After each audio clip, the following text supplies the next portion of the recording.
Champions trophy 2025 নিয়ে এখনও suspense রয়েছে। ভারত সাফ জানিয়ে দিয়েছে যে তারা এই টুর্নামেন্টে স্পষ্টভাবে অংশ নেবে না।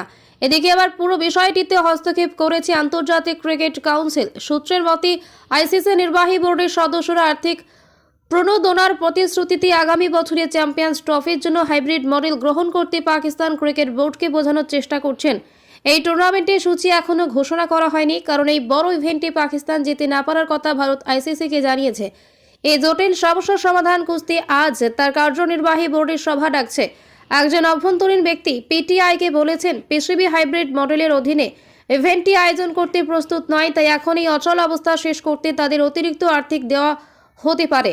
সূত্রটি বলেছে 26শে নভেম্বরের মধ্যে বোর্ড সদস্যদের ভার্চুয়াল বৈঠকের পর এই বিষয়ে স্পষ্টতা আসবে এবং আগামী বছরের শুরুর দিকে চ্যাম্পিয়ন্স ট্রফি কোন ফরম্যাটে খেলা হবে তার সম্ভাবনা রয়েছে।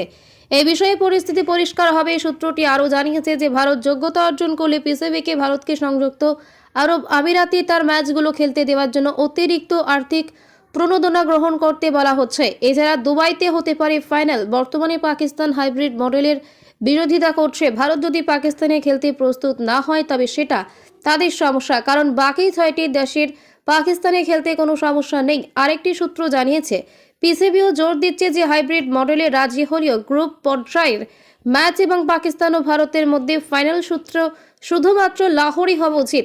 স্পষ্টতই ভারতীয় ক্রিকেট বোর্ডের সঙ্গে একমত নয় এবং ভারতকে তাদের সমস্ত ম্যাচ দুবাইতে খেলার জন্য জোর দিচ্ছে, যার মধ্যে আছে পাকিস্তানের বিরুদ্ধে সেমিফাইনাল ও ফাইনাল ম্যাচ যদি তারা যোগ্যতা অর্জন করে।